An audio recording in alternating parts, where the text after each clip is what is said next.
안녕하세요. 서울 아산병원에 근무하는 가정기억과 전문의 전성훈입니다. 올해도 이렇게 코로나 때문에 직접 만나 뵙지 못하고 화면으로 만나게 돼서 참 아쉽습니다. 내년에는 코로나 사태가 종식돼서 다 같이 만나서 강의할 수 있는 그런 시기가 빨리 왔으면 좋겠습니다. 오늘 제가 여러분들께 말씀드리려고 하는 제목은 치매에 대해서 말씀드리려고 하는데, 특히 치매를 여러 가지 사례를 들어가면서 어떤 문제가 있는지, 여기서 우리가 배울 교훈은 무엇인지에 대해서 말씀드리겠습니다. 먼저 처음에 말씀드릴 거는 치매가 무엇이라고 하냐면, 먼저 정상적으로 활동하던 사람들이 이전에 비해서 기억력을 포함한 여러 가지 인지 기능이 저하돼서 일상생활 수행에 지장을 초래하는 병입니다. 그래서 우리가 기억력이 떨어졌다고 하는 것들은 사실 일상장애에 문제가 되지 않으면 여러 가지 문제를 일으키지 않는 겁니다. 그 다음에 선천적으로 치매인 사람은 없는 거고요. 정상적인 활동하던 사람들이 기억력을 포함한 여러 가지 인지 기능이 저하돼서 문제가 생기는 걸 말씀드릴 수 있겠습니다. 제가 제일 처음에 말씀드릴 분은 65세 여자 환자분이고요. 고졸이고 전업주부셨습니다. 2개월 전에 남편이 사망하셨는데 굉장히 남편하고 금술이 좋으셨어요. 그래서 2개월 만에 오셨는데 지금 와서는 기억력이 떨어진다, 그 다음에 불안하다, 우울하다, 초조하다, 그 다음에 여러분들 그 설문제 대답할 때 모르는 대답이 아주 많았습니다. 그래서 그 점수로 봐서는 꼭 그 치매처럼 보이긴 했는데, 그 다음에 검사할 때 반응 시간이 매우 떨어져서 이 환자분은 치매라고 생각하기 쉬운데 그 진단은 우울증으로 받았습니다. 우리 그 가성치매라고 하는 우울증으로 받았는데, 우울증에 대해서 말씀드리면 우울증이 아주 심하면 치매하고 증상이 거의 변화가 다르지 않기 때문에 치매로 진단하기 아주 쉽습니다. 그 다음에 우울증에서 다시 한 가지 더 말씀드릴 건 뭐냐면, 우울증이 있게 되면 제일 중요한 게 우리나라에서 노인에 있어서 자살 비율이 굉장히 높은데요. 자살을 줄이기 위해서 우리들이 제일 중요하게 생각해야 되는 게 우울증을 잘 관리해야 되는데, 우울증 약을 끊지 않고 잘 먹는 게 제일 중요합니다. 여러분들 친구나 여러분들 자신께서 우울증 약을 드시기 굉장히 쉬운 일이 될 수 있습니다. 마음의 감기라고 하는 거니까 그 우울증 약을 먹어서 일상생활을 유지하시는 게 우울증에 있어서 굉장히 중요하고 제일 중요한 얘기니까 잘 드시도록 그렇게 신경 써주시면 좋겠습니다. 다음에는 67세 남자 환자고 대졸이고 회사 관리직을 하고 계셨던 분이세요. 60세부터 건망증이 굉장히 심하다고 그 본인이 생각하셨는데, 여러분들 제일 궁금해하는 것 중에 하나가 치매에서 오는 건망증하고 그 다음에 내가 나이가 들어서 생기는 건망증 두 개를 구별하는 거를 많이 문의하시는데요. 사실 두 개를 구별하는 건 그렇게 어렵지는 않아요. 두 개를 구별하는 게 있어서 제일 중요한 소견이 뭐냐면, 본인이 건망증이 있는지 아느냐 없느냐를 가지고 구별할 수 있는데요. 본인이 건망증이 있다고 생각하시는 분들은 되게 주관적인 건망증이고 나이가 들어서 생기는 건망증인데, 그런 경우에는 본인들이 뭐 알람을 한다거나 메모를 한다거나 여러 가지 그 건망증 때문에 생기는 문제를 해결하기 위해서 노력을 하겠지만, 치매에서 생기는 건망증은 자기가 건망증이 있는 자체를 모르기 때문에 그냥 지나가기 때문에 여러 가지 문제가 생길 수 있으세요. 근데 우리가 지금 알고 싶은 건 뭐냐면, 지금 내가 건망증이 있는데 이게 치매로 진행되는지 안 되는지를 알고 싶은데 아직 거기까지는 확실하게 알려져 있는 바가 없어서 어려움이 있습니다. 그 다음에 62세 경부터는 친구와 약속을 잃어버린 경우가 있었는데, 가끔씩은 그 친구 아버님 장례에 가야 되는데 같이 가기로 했는데 안 나타나서 굉장히 비난을 받거나 이런 문제가 생겼고요. 그 다음에 계산을 잘 못하는 경우가 있었습니다. 65세 남자, 이분은 지금 회사에서 관리직이기 때문에 굉장히 일을 샤프하게 빨리빨리 처리하셨었는데, 최근에 들어서 일이 좀 늦어진다 뭐 이렇게 주위에서 말씀하시는 그런 경향이 생기는 것 같아서 검사해 보니까 경도 인지장애 진단을 받았습니다.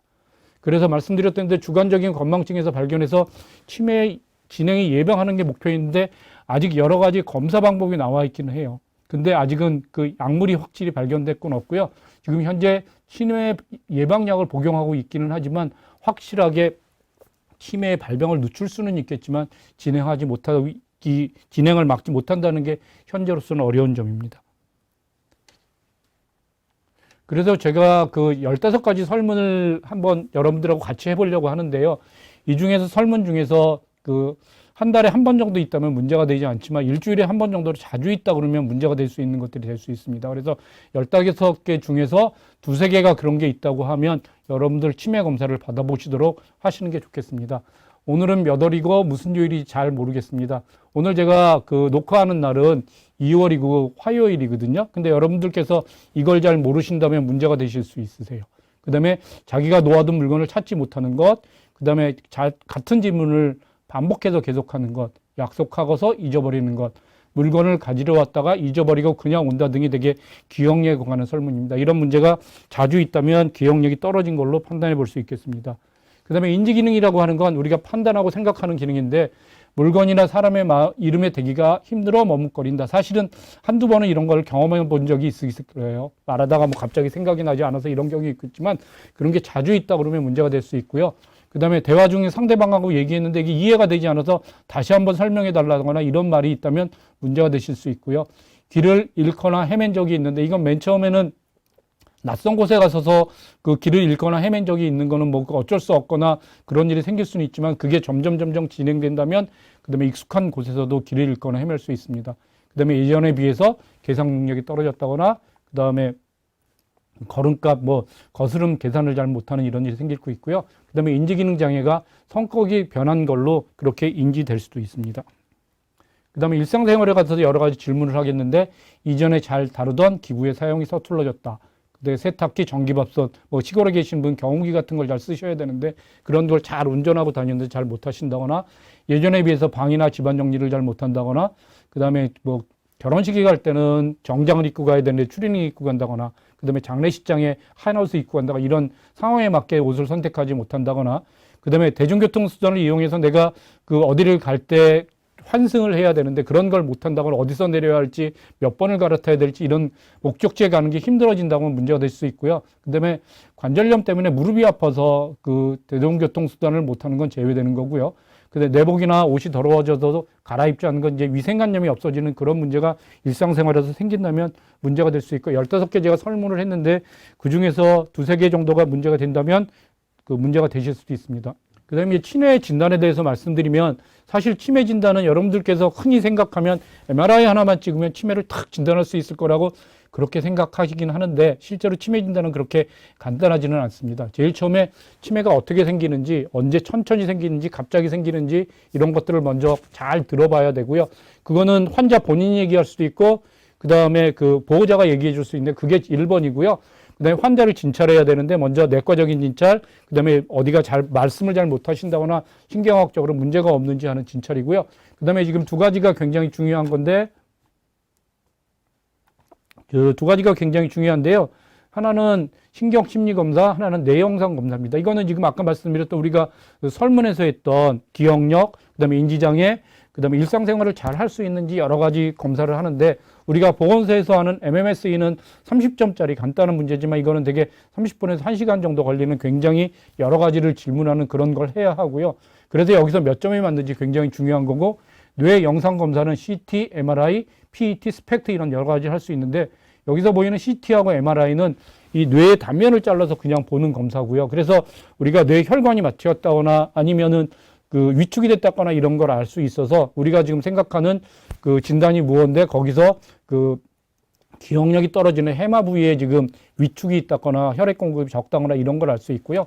PET하고 스펙트라고 하는 거는 그 기능까지 같이 그 반영하는 검사인데 뇌의 기능이 어느 부분이 떨어졌는지 그다음에 아밀로이드라는 게 지금 생겼는지 이런 것까지 할 수 있어서 그런 검사를 해야 지금 비로소 치매를 진단할 수 있어요. 그래서 이 2가지를 같이 해야만 치매를 진단할 수 있고 여러 가지 진단서를 쓴다거나 소견서를 낸다거나 이 신경심리검사하고 뇌영상 검사 소견이 있어야 진단할 수 있고요. 그다음에 내과적으로 여러 가지 문제가 있을 수 있으니까 내과적인 문제가 없는지 혈액검사, 흉부촬영, 심전도 이런 것들을 하기도 합니다. 그래서 치매를 진단하기 위해서는 병력 청취, 그다음에 신경심리검사, 그다음에 뇌 영상검사가 중요하다는 말씀을 드립니다. 다음 환자 한번 볼까요? 이번엔 80세 남자 환자시고 대졸이세요. 그 다음에 70세부터 주관적으로 기억력 저하를 호소하시기 시작하셨어요. 저 때 우리가 진단해서 할 수 있었으면 참 좋았지만 현재는 되지 않고 여기 MMSE라고 알려있는 게 27점이라고 되어 있는 건 뭐냐면 여러분들이 보건소에서 그 검사하시는 그 치매 선별 검사인데요. 30점 만점이니까 27점을 맞았다고 하면 틀린 게 3개뿐이 안 되고 실제는 90점이니까 크게 문제가 없는 거예요.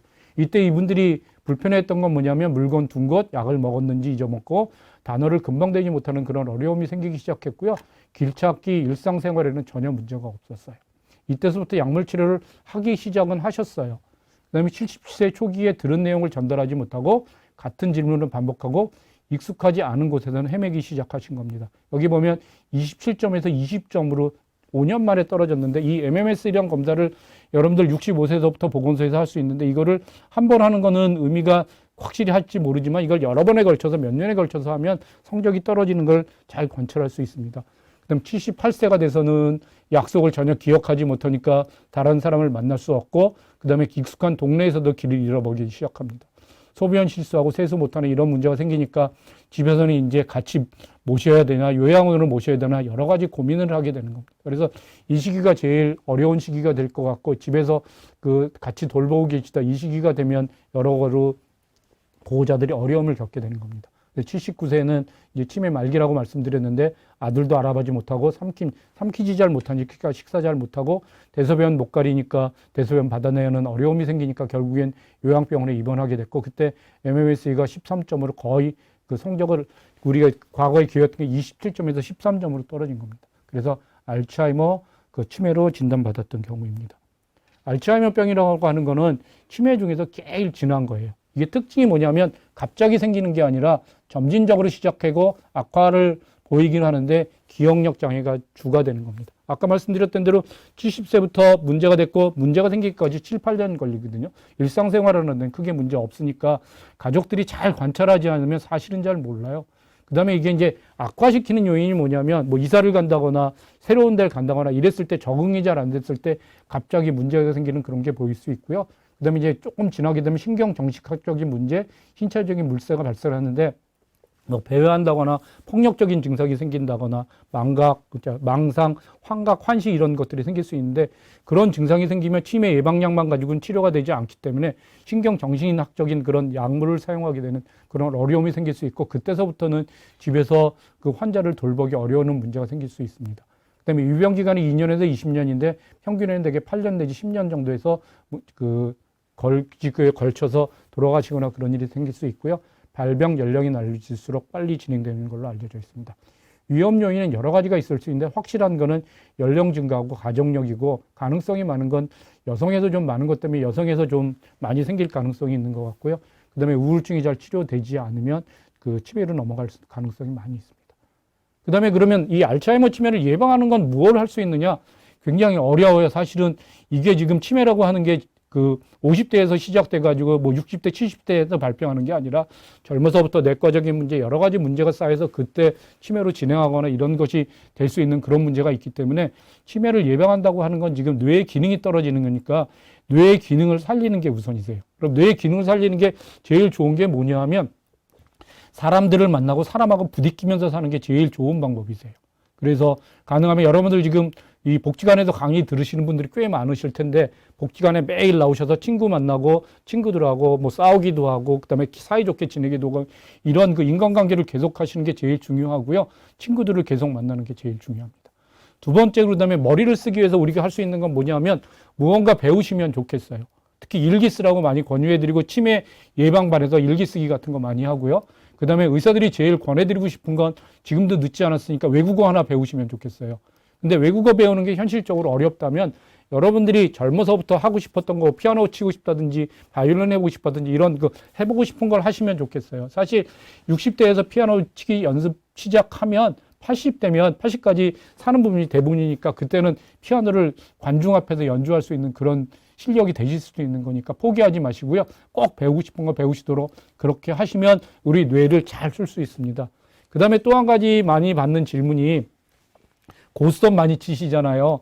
고스톱이 치매 예방에 도움이 되냐? 계산도 해갖고 상대편도 봐야 되고 뭐 여러 가지 있으니까 도움이 될 것 같아서 많이들 치시는데 근데 고스톱 하시면서 문제가 뭐냐면 그 돈을 잃으면 너무 화가 나요. 10점짜리, 점당 10점짜리 치셔도 그게 화가 나서 그게 화가 난다고 하는 게 교감신경을 자극하기 때문에 사실은 득보다는 실이 더 많을 수 있어서 의사들 입장에서는 그 치매 예방을 위해서 도박을 한다거나 뭐 고스톱을 친다거나 이런 건 별로 권해드리지 않습니다.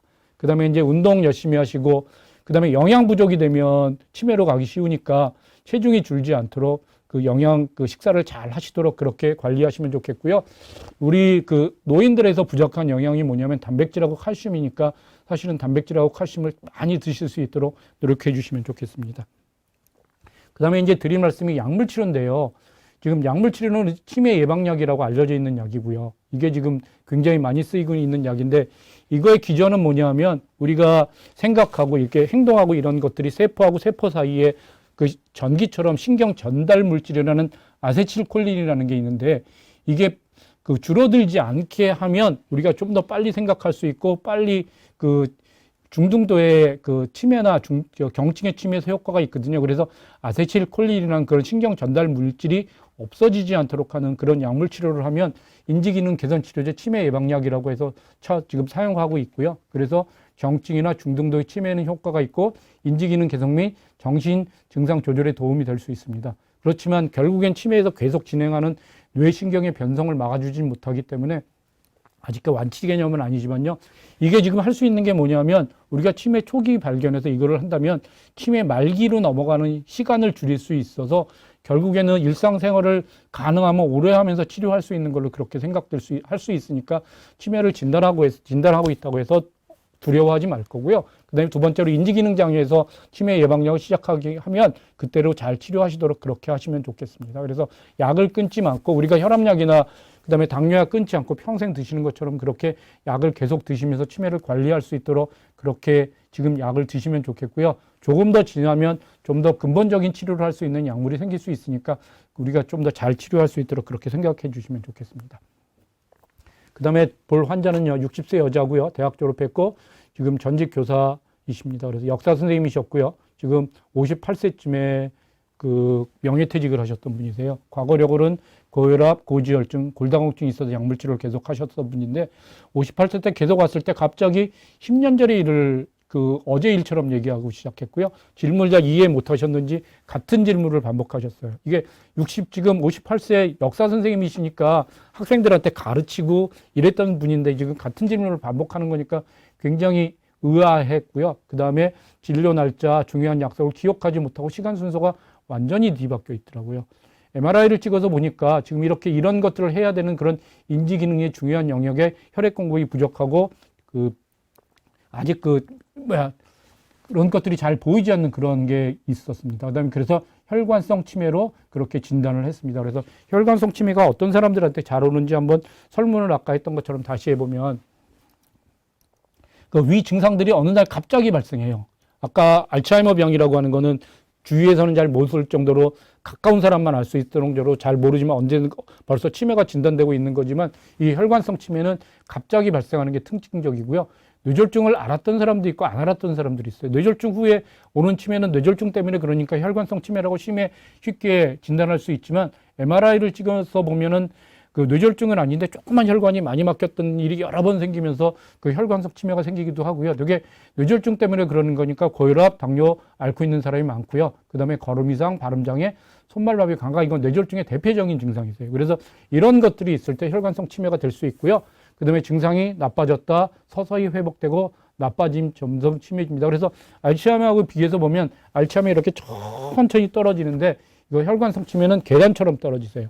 그래서 할 수 있는 게 할 수 없는 게 똑같고 그 다음에 약물 치료를 보면 첫 번째로 혈관이 막혀서 생기는 문제가 많기 때문에 뇌졸중 치료하는 게 우선이고요. 두 번째로는 결국에는 치매 치료하는 약은 알츠하이머에서 쓰는 그런 약하고 거의 비슷하게 치료할 수 있습니다. 그럼 우리가 아까 말씀드린 알츠하이머 병이 되게 70~80%를 차지하고 이게 20% 정도는 혈관성 치매가 있는데 혈관성 치매를 예방하기 위해서는 어떻게 해야 되느냐? 혈관성 치매는 쉽게 얘기하면 뇌졸중을 예방하는 겁니다. 뇌졸중이 어떤 사람들한테 잘 생기느냐? 뇌졸중은 두 가지로 구별할 수 있는데 그 뇌출혈하고 뇌경색으로 구별할 수 있는데 뇌출혈은 되게 지금 혈압 조절이 잘 안 되시는 분들한테 되게 생길 수 있는데 현재는 그 혈압 조절을 많이들 하셔도 뇌출혈은 별로 없죠. 뇌경색이 많이 생기는데 뇌경색은 혈관 자체가 만지는 동맥경화, 심장에서 올라오는 혈전이 생겨서 하는 이런 여러 가지가 두 가지 정도를 말씀드릴 수 있겠는데 그걸 예방하기 위해서는 첫 번째로 심장에서 심방세동이라고 하는 그 심장병이 생기면 잘 관리하는 거, 그 다음에 혈관이 막히는 동맥경화를 예방하기 위해선 동맥경화는 어떤 사람들한테 잘 생기냐면 고혈압, 당뇨, 고지혈증 이런 걸 가지고 계신 분들한테 잘 생기니까 이걸 철저하게 조절하는 게 중요하고 그다음에 담배 피거나 그런 분들을 담배 끊으시는 게 중요했고요. 그다음에 고혈압, 당뇨, 고지혈증 약 드시면서 아스피린과 같은 항응고제를 드셔야 할 수 있는데 그거는 이제 혈관이 막히지 않도록 피를 맑게 하는 그런 작용을 하는 그런 약물이니까 만약에 권하신다면 연세가 드셨고 고혈압, 당뇨, 고지혈증이 있고 필요하면 꼭 드시도록 그렇게 해서 혈관성 치매를 예방하는 방법은 뇌졸중을 예방하는 거다. 그렇게 이해해 주시면 좋겠습니다. 그다음에 다음 환자 한번 보겠습니다. 이번엔 83세 여자분이세요. 중학교 졸업하셨고 지금 2년 전부터 흰옷 입은 사람들이 보였고 기억력이 저하된다고 말씀하시고 계세요. 1년 전에 그 이사했는데 본인이 아주 그 보석들을 따로 챙겨가지고 장롱 깊숙한 곳에 두었는데 잊어먹어 어디 있는지 본인이 기억하지 못해가지고요. 그 이삿짐 직원들이 가져갔다고 난리가 났었어요. 근데 실은 한참 찾아서 보니까 장롱 제일 깊숙한 곳에 그 장롱 밑에 들어가 있어서 찾을 수 없었던 거였어요. 그 다음에 검은 옷 입은 사람이 데리러 왔다고 말씀하고 있었고요. 많이 주무시고 수면증, 잠꼬대, 움직이는 증상이 있으셨고요. 식욕저하, 수면제 복용 이런 게 있었고 일상생활이 어려워서 가족의 도움을 받고 있었습니다. 루이체 치매라고 진단받아서 비슷하게 치료했는데요. 루이체 치매는 뭐 크게 다르진 않는데 그 알츠하이머하고 비교해서 보면 나빠지는 게 비슷하게 그 천천히 나빠지는 건 비슷한데요. 주의와 의식이 비현혹하고 반복적인 환시가 보이세요. 여러분들 과거에 주말 연속극 중에 유동근 씨하고 장미 씨가 주인공 했던 것 중에서 장미 씨가 치매를 앓았던 그런 기억이 나실 거예요. 거기서 보면 그 색동 동자가 자기한테 자꾸 나타난다고 했던 게 그게 지금 환시가 자꾸 나타나면서 모양, 색깔까지 기억할 수 있는 이런 것들이 될 수 있고요. 그 다음에 파킨스병으로 진행될 수도 있습니다. 그래서 이런 것들이 될 수 있고 그 다음에 어떤 분들한테는 꼭 한번 이 루이체 치매를 의심해서 검사를 받아보시도록 권유하냐면요. 수면장애, 심한 잠꼬대나 몸부림 이런 게 있다면 루이체 치매로 진행될 가능성이 있으니까 잘 진단 그 검사해 보시고요. 치료가 필요하다고 하면 치료하시도록 그렇게 해주시면 좋겠습니다. 알츠하이머 치과 치료에 있어서는 크게 다르지 않고요. 그 다음에 저것도 그 예방에도 크게 다르지 않으니까 그렇게 잘 알아주시면 좋겠습니다. 다음 환자 보겠습니다. 65세 남자분이세요. 고졸이고 전직 회사원이세요. 이번은 이게 보시면 알겠지만 굉장히 젊은 분이시잖아요. 보통 60세, 70세, 80세 이렇게 환자가 됐는데 갑자기 55세 환자가 나타났어요.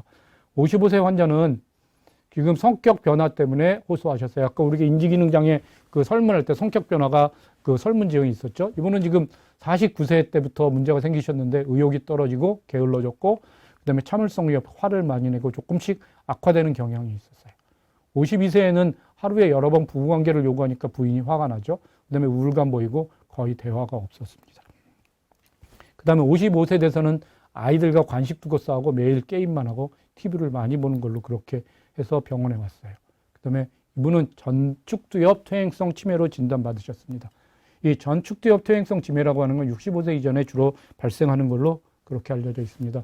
전두엽, 축두엽에서 하는 일이 잘 되지 않아서 문제가 생기는 건데 쉽게 얘기하면 전두엽, 축두엽에서 하는 그 어떤 일을 생각하거나 특히 절제하거나 이런 일을 전두엽에서 하는 건데 그런 것들을 잘 못해서 문제가 생기는 거예요. 그래서 성격 변화, 언어장애, 의미 소실의 증상부터 나타날 수 있는 거고요.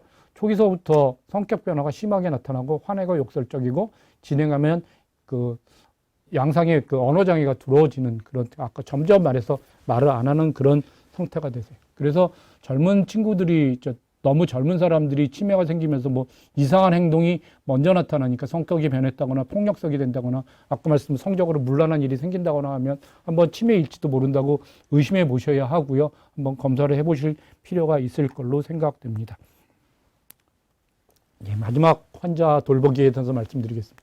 우리들 그 치매가 이제 너무 우리 주위에 누구나 가족이 한두 명 있을 정도로 아주 일상적인 생활이 돼버렸으니까 어떻게 하면 집안에서 치매를 돌볼 수 있는지 그 팁에 대해서 몇 가지 말씀드리려고 마지막 슬라이드 이걸로 준비했습니다. 아까 말씀드렸던 우리 그 말기에 요양원 왔던 그런 환자 기억해 보면 굉장히 어려웠던 게 대소변 가리는 거, 그 다음에 이상한 행동하는 거, 이런 것들이 잘 조절이 안 됐을 때 그 요양원으로 입소하게 되는 그런 어려움이 생기니까 그 전에는 집에서 돌보게 되면 그 어떤 일을 해야 되느냐. 그 다음에 제일 처음에 중요한 건 대화를 잘 해야 됩니다. 치매 환자하고 잘 해야 되는데 잘 못하니까 충분히 기다리고 단순한 단어를 얘기해야 되는데 이것들을 못하는 걸 본인이 그게 병인데 답답하니까 화낸다거나 그다음에 그거를 기다려주지 못한다거나 그러면 굉장히 문제가 될 수 있으세요.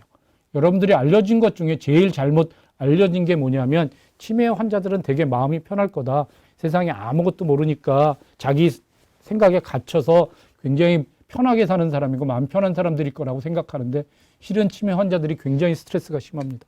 왜 스트레스가 심하냐면 내가 할 수 있었던 일을 못하게 되는 것을 알면서부터 내가 왜 이러지 하면서부터 그 다음에 점점 못하게 되면 자존심이 떨어지면서 굉장히 스트레스가 심한데 그 사람들이 그 환자분들이 안 잊어먹는 게 뭐냐면 자존심이 안 떨어지거든요. 그래서 잘못하는 걸 굉장히 잘 알아요. 어떻게 대해야 하는지. 그래서 두 번째는 어린애에게 하는 것처럼 없는 것처럼 얘기하는 거 하시면 안 됩니다. 사실은 돌보는 사람들 보면 시설에 가서 보면 누구씨 하면서 뭐 없는 것처럼 얘기하고 어린이 다루듯이 사실은 인지기능에서 많이 떨어졌으니까 어린이처럼 하긴 해야 되는데 절대로 반말하면 안 되고요. 존댓말 하시면서 그렇게 해야 이분들이 존중받고 있다는 걸 알 수 있거든요. 그렇게 하지 않으시면 환자 돌보는데 굉장히 어려움이 생기는 걸로 알고 있습니다. 그 다음에 옷 입기는 같은 시간에 좋아하는 옷을 여러 벌 가지고 있고 편한 옷을 입을 수 있도록 그렇게 챙겨주시면 좋겠고요. 그 다음에 초기에는 뭐 식사를 했는데도 안 했다고 밥 더 달라고 이런 일이 생길 수 있지만 점점 진행되면 식사를 잘 못해서 영양 부족이 문제가 될 수 있고요. 그래서 그런 것에 제일 중요한 게 탈수가 제일 어려움이 생길 수 있거든요. 탈수가 되면 변비도 생기고 피부도 마르고 여러 가지 문제가 생길 수 있으니까 영양에 부족하지 않도록 영양을 챙겨주시면 좋겠고 그거에 제일 중요하게 볼 수 있는 관점은 뭐냐면 체중이 줄어들지 않도록 식사를 잘 챙겨주면 좋겠고요. 그래서 정해진 시간에 여러 번 들 수 있도록 그렇게 잘 관리할 수 있도록 그렇게 해주시고요. 그 다음에 변비나 요실금이 생기면 굉장히 어려워집니다. 그럼 어떻게 해야 되느냐? 트레이닝 시킬 수밖에 아니까 훈련 시킬 수밖에 없어요. 그런 훈련이 뭐냐면 1시간이나 2시간마다 소변 마렵지 않아도 규칙적으로 가게 그 소변에 가서 앉혀놓으면 소변을 보니까 대개는 2시간마다 하면서 트레이닝을 하자고 하는 거고요. 변비도 지금 며칠 지나서 하면 너무 딱딱해져서 변을 보기 어려우니까 매일 아침에 대변 볼 수 있도록 식사하고 나면 조금 변 보고 싶은 생각이 생기니까 그렇게 할 수 있도록 그렇게 하시면 좋겠고요. 그 다음에 망상하고 환각은 지금 지난 일을 아까 말씀드렸던 이삿짐 직원이 도둑질했다. 이건 틀림없이 망상인데 그거 절대로 이삿짐이 안 했습니다 하고 막 할머니가 잘못 알고 계신 거예요. 뭐 이러고 싸우시면 안 되세요. 그냥 받아들이고 그랬어요 하고 넘어가고 그 다음에 그냥 찾아야지 망상, 환각 여러 가지 이상한 얘기하고 이상한 거 봤다 뭐 이런 거 그냥 봤습니까 하고 넘어가는 거지 절대로 말싸움하거나 그럴 필요는 없으세요. 그 다음에 이제 좀 더 지나가게 되면 집에서 돌보실 때 이게 집 밖에 나가서 못 찾는 게 굉장히 문제가 될 수 있거든요. 그게 제일 어려움인 것 같고요. 그래서 핸드폰 지워주신다거나 핸드폰 가지고 있으면 핸드폰에서 위치 설정하면 언제든지 찾을 수 있는 거고 그렇지 않으면 이름표나 주소, 먹거리 이런 것들을 이렇게 붙여주셔서 그렇게 문제가 되지 않도록 그렇게 관리해 주시면 좋겠습니다. 제가 강의는 여기까지 했는데 마지막으로 이제 요약해서 말씀드리면 치매 환자들이 우리가 흔히 생길 수 있는 거긴 하지만 잘 관찰하시고 잘 돌봐주시면 좋겠고요. 그 다음에 두 번째로 내가 치매가 생길지도 모르니까 예방하는 측면에서는 우리가 뭐든지 늦은 건 없으니까 배우고 싶은 거 배우는 거 머리를 쓰는 게 제일 중요한 거니까 머리를 쓰는 측면에서 사람들 많이 만나고 친구들 많이 만나고 그 다음에 배우고 싶으면 배우고 그 다음에 하실 수 있으면 외국어 하나 배우도록 그렇게 해주시면 좋겠고요. 그 다음에 운동 열심히 하시고 그 다음에 지금에서는 여러분들 어르신들한테는 식사가 부족한 게 더 문제가 될 수 있으니까 물론 체중이 늘어나는 것도 안겠지만 체중 줄이지 않도록 그렇게 잘 관리할 수 있도록 그렇게 해주시면 좋겠습니다. 경청해 주셔서 감사합니다. 이걸로 마치겠습니다.